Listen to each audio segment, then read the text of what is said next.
ప్రియ స్నేహితులారా, మరి ఈనాడు మత్తయ్య గారి గురించి అనేక విషయాలను మనం వింటూ ఉన్నాము. అయినా కానీ ఈరోజు ప్రత్యేకంగా ఆ భక్తుని గురించి కొన్ని విషయాలు కూలంకుషంగా నేర్చుకుందాం. యేసు అటు నుండి వెళ్ళుచు సుంకపు మెట్టు కాడ కూర్చున్న మత్తయి అను వానితో, నన్ను అనుసరింపుము అనెను. అతడు అట్లే లేచి ఆయనను అనుసరించెను. మత్తయి సువార్త 9వ అధ్యాయం 9వ వచనం. క్రీస్తునందు ప్రియ సహోదరి సహోదరులరా, నేడు సెప్టెంబర్ 21న అపోస్తులుడు మరియు సువార్తికుడు పునీత మత్తయి గారి సువిశేష మహోత్సవాన్ని కొనియాడుచూ ఉన్నాం. పన్నులు వసూలు చేసుకుంటున్న మత్తయి దగ్గరికి యేసు వెళ్ళి, నన్ను అనుసరింపుము అని రెండు మాటలు పలుకగా మత్తయి వెంటనే లేచి యేసును అనుసరించాడు. తన ఇంటికి భోజనానికి పిలిచాడు. అలాగే ఇంకా అనేక మంది సుంకర్లను భోజనానికి పిలిచి తన సంతోషాన్ని ఇతరులతో పంచుకున్నాడు. 12 మంది అపోస్తలుల పట్టికలో 7 లేదా 8వ స్థానంలో కనిపిస్తూ ఉంది. మత్తయి సువార్త 10వ అధ్యాయం 3వ వచనం, మార్కు సువార్త 3వ అధ్యాయం 18వ వచనం, లూకా సువార్త 6వ అధ్యాయం 15వ వచనం, అపోస్తుల కార్యములు 1వ అధ్యాయం 13వ వచనం. లేవి అతని అసలు పేరు అయి ఉండవచ్చు. బహుశా మత్తయి అని క్రీస్తు ప్రభువే నామకరణం చేసి ఉండవచ్చు. హీబ్రూ భాషలో మత్తత్ అనగా కానుక లేక వరం అని అర్థం. యా అనే అక్షరం యావే, దేవుని సంక్షిప్త రూపం కనుక మత్తయి అనగా దేవుని కానుక లేదా దేవుని వరం అని అర్థం. లేవి లేదా మత్తయి వృత్తిరీత్యా సుంకరి అనగా పన్నులు వసూలు చేయడం అతని వృత్తి. ఇతను గలిలయలోని కపెర్నహూము నివాసి. తండ్రి పేరు అల్ఫాయి. మార్కు సువార్త 2వ అధ్యాయం 14వ వచనం. లేవి అను నామం అతను ఇశ్రాయేలు 12 తెగల్లోని లేవి తెగకు చెందిన వాడని అర్థమగుచున్నది. ఈ సుంకరి హెరోదు అంతిపాస్ కాలంలో కపెర్నహూములో పన్నులు వసూలు చేసేవాడు. లేవీలు రోమన్ అధికారుల తరపున పన్నులు వసూలు చేసేవారు. ఎందుకన్నా అప్పటికి గలిలయ ప్రాంతం రోమన్ పాలిత ప్రాంతం కనుక అందరూ పన్నులు రోమా చక్రవర్తికి స్థానిక గవర్నర్ ద్వారా పన్నులు చెల్లించాల్సిందే. దీనిని స్థానికంగానున్న యూదుల ద్వారా వసూలు చేసేవారు. బహుశా లేవి అత్యాసపరుడు, ధన వ్యామోహం బహుశా కలిగి ఉండవచ్చు. దాన్ని బలవంతంగా వసూలు చేసేవాడు మరియు అవసరమైన దానికంటే ఎక్కువ పన్నులు వసూలు చేసేవాడు. అందుకే యూదా నాయకులు ప్రజలు సుంకర్లను లేదా లేవీలను జాతి ద్రోహులుగా, మత ద్రోహులుగా, పాపాత్ములుగా, దొంగలుగా పరిగణించేవారు. అయితే మనలందరినీ ఆశ్చర్యపరిచే విషయాలు ఏంటంటే, 1 అలాంటి వ్యక్తిని ప్రభు సమీపించి తనను అనుసరింపమని పిలవటం. 2 మత్తయి వెంటనే తన వృత్తిని సర్వస్వాన్ని విడిచి ప్రభువును అనుసరించటం. బహుశా యేసు మత్తయి హృదయాన్ని చూశాడు. బహుశా తను జీవిస్తున్న జీవితం పట్ల మత్తయి సంతోషంగా లేకపోయి ఉండవచ్చు. తన హృదయంలో ఏదో కొత్త జీవితాన్ని అన్వేషించి ఉండవచ్చు. ఈ లోకంలో మనకు అన్నీ ఉండవచ్చు, కానీ హృదయంలో నిజమైన సంతోషం, సమాధానం క్రీస్తును కలుసుకొని ఆయనను అనుసరిస్తేనే మనకు లభిస్తుంది. అపోస్తలుడు మత్తయి పిలుపును గూర్చి మనం మత్తయి సువార్త 9వ అధ్యాయం 9వ వచనం నుండి 13వ వచనం వరకు, మార్కు సువార్త 2వ అధ్యాయం 13వ వచనం నుండి 12వ వచనం వరకు, లూకా సువార్త 5వ అధ్యాయం 27వ వచనం నుండి 32వ వచనములలో చదవవచ్చు. తాను రచించిన మత్తయి సువార్తలో మాత్రమే తన పేరును మత్తయిగా ప్రస్తావించడం జరిగింది. మిగతా సువిశేషాల్లో తన పేరును లేవిగా చెప్పబడింది. నన్ను అనుసరింపుము అన్న ప్రభు మాటలకు మత్తయి వెంటనే స్పందించాడు. వెంటనే లేచి యేసును అనుసరించాడు. యేసు పిలుపునందుకున్న లేవి అమిత ఆనందముతో తాను పొందిన దైవ పిలుపుకు నూతన జీవితానికి సూచనగా గొప్ప విందును ఏర్పాటు చేసి యేసును తన శిష్యులను తోటివారినందరినీ ఆహ్వానించాడు. మన దైవ పిలుపు కేవలం మన కొరకు మాత్రమే కాదని, ఇతరుల మేలు కొరకు కూడా అని అర్థమగుచున్నది. దేవుని పిలుపులోని సంతోషాన్ని ఇతరులతో పంచుకునే సంతోషంగా మనం గుర్తించాలి.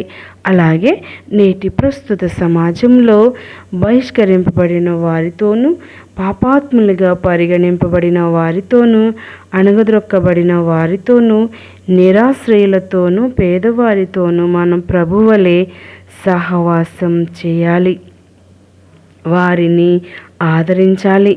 ఇలా చేయడంలో మనం ప్రభు ఉద్దేశాన్ని మరువకూడదు. అదేమంటే పాపులను పశ్చాత్తాపానికి పిలవడం, వారికి దేవుని క్షమాపణను, కరుణను, దయను, స్వస్థతను అందించడం, దేవునితో వారిని సమాధానపరచడం, తోటి వారితో సఖ్యత పరచడం. అయితే ఇతరులతో సహవాసం చేసే ముందు మనం క్రీస్తుతో సహవాసం చేశామా అని ప్రశ్నించుకోవాలి. మనం ఇతరులకు వైద్యునిగా ఉండాలంటే ముందు మనం పరమ వైద్యుని నుండి స్వస్థత పొందాలి. మనం ఇతరులకు క్రీస్తుగా ఉండాలంటే ముందు యేసు మనకు క్రీస్తుగా అయి ఉండాలి. క్రీస్తు ప్రభు అపోస్తుల్లో వీరు ఒకరు.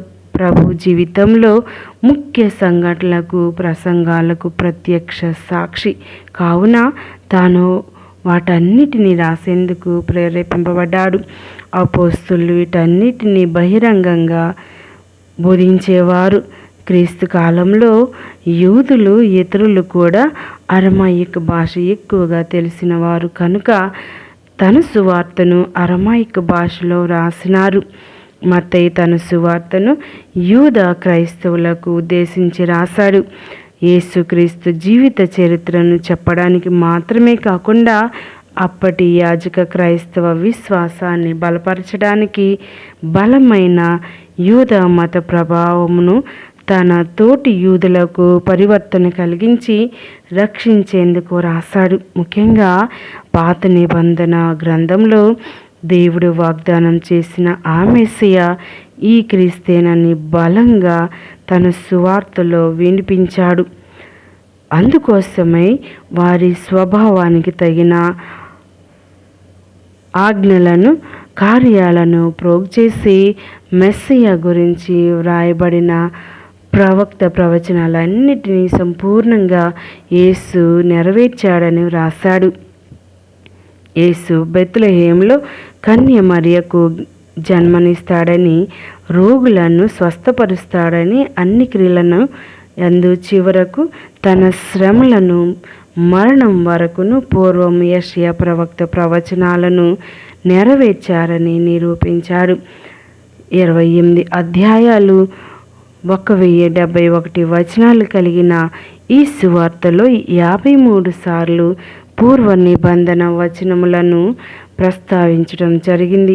ఈ విధంగా పాత నిబంధన ప్రవచనాలు యేసుక్రీస్తు జీవితంలో నెరవేరాయని మత్తయి తన సువార్తలో నివృత్తి చేశాడు. పునీత మత్తయి తన సువార్త వ్రాయక పూర్వమే యేసు ప్రసంగాలు, మాటలు అరమాయిక భాషలో ఉండేవని, వాటన్నిటినీ ప్రోగు చేసి ఒక క్రమ పద్ధతిలో అమర్చి సువార్తగా రూపొందించాడని కొంతమంది చెబుతూ ఉంటారు. అరమాయిక భాషలో వ్రాయబడిన ప్రాచీన సువార్త దురదృష్టవశాత్తు మనకు అందుబాటులో లేదు. పెంతెకొస్తు పండుగ అనంతరం మత్తయి యూదయ ప్రాంతంలోని యూదులకు, అలాగే దూర ప్రాంతంలైన సిరియా, పర్షియా ప్రజలకు సువార్త ప్రచారం చేసి అనేకులను క్రీస్తు విశ్వాసంలోనికి నడిపించారు. ఇథియోపియా దేశానికి చెందిన హెరాకుస్ అనే రాజు నిత్య కన్యక వ్రతమును స్వీకరించిన మరియు వయసులో ఎంతో చిన్నదైన తన మేనకోడలు ఎఫిజేనియాను వివాహమాటకు సన్నాహాలు చేయుచుండగా మత్తయి దాన్ని తీవ్రంగా ఖండించాడు. అందుకు అతను రాజు ఆగ్రహానికి గురి అయ్యాడు. ఒకరోజు దివ్య బలి పూజా బలిని సమర్పిస్తున్న సమయంలోనే సైనికులు దేవాలయంలోనికి ప్రవేశించి ఖడ్గంతో పొడిచి మత్తయ్య గారిని హతమార్చారు. అపోస్తులు మత్తయి వేద సాక్షి మరణాన్ని పొందాడు. ఈ విధంగా నన్ను అనుసరింపుము అన్న ప్రభు పిలుపుకు స్పందించి మత్తయి క్రీస్తును కల్వరి వరకు అనుసరించాడు. మత్తయి గారి అవశేషాలను ఇటలీ దేశంలోని సలెర్నో అనే నగరమునందు భద్రపరచగా 11వ శతాబ్దంలో అక్కడ గొప్ప దేవాలయం వెలసింది. నేటి సువిశేషంలో ప్రభు పలికిన 3 ముచ్చటైన వాక్యములను జ్ఞాపకం చేసుకుందాం. 1, వ్యాధిగ్రస్తులకే కానీ ఆరోగ్యవంతులకు వైద్యుడు అక్కర్లేదు కదా. 2, నాకు కారుణ్యం కావాలి కానీ బలి అవసరం లేదు. 3, నేను పాపులను పిలువవచ్చితిని కానీ నీతిమంతులను పిలుచుటకు రాలేదు అని ప్రభు ముచ్చటిస్తూ ఉన్నారు. మత్తయ్య గారి జీవితం మారు మనసు పొందిన జీవితం, క్రీస్తుతో వ్యక్తిగత అనుభవం కలిగిన జీవితం. పన్నులు వసూలు చేసే బల్ల నుండి ప్రభు బల్ల వద్దకు అనుసరించిన జీవితం. మత్తయ్య గారి జీవితం మనందరికీ ఒక స్ఫూర్తి, ఆదర్శం, ప్రేరణ. మనకు ఒక గొప్ప ఆశను, నమ్మకాన్ని కలిగిస్తుంది. దేవుని ప్రేమకు, దయకు మించినది ఏదీ లేదని తెలుస్తుంది. దేవుని ప్రేమ, మన్నింపు గొప్ప శక్తి గలవి. పాపాత్ములను పిలిచి పునీతులుగా మార్చు గొప్ప శక్తి గలవి. గతంలోని పునీతుడు లేడు, భవిష్యత్తు లేని పాపాత్ముడు లేడు అన్న పునీత అగస్తీను వారి మాటలు మత్తయ్య గారి జీవితానికి ఆపాదించవచ్చు. దేవుని ఎదుట మనమందరం పాపాత్ములమే అయితే పశ్చాత్తాపడినచో దేవుని దయకు, కృపకు పాత్రలమవుతాం. ఇదే మనందరి భవిష్యత్ కావాలని ప్రార్థన చేద్దాం. దయగల దేవుడు పునీత మత్తయ్య గారి మధ్యస్థ ప్రార్థన ద్వారా మన జీవితంలో మారు మనస్సును కలిగి చేయుదురుగాక. మన ప్రార్థనా జీవితం నూరంతలుగా ఫలింపబడునుగాక. మన యొక్క జ్ఞాన స్నాన జీవితం, దేవుని పిలుపు నూరంతులుగా మన జీవితంలో ఫలించునుగాక. ఆమేన్. పునీత మత్తయ్య గారు మా కొరకు వేడుకొనండి. పితా, పుత్ర, పవిత్ర ఆత్మ నామమున. ఆమేన్.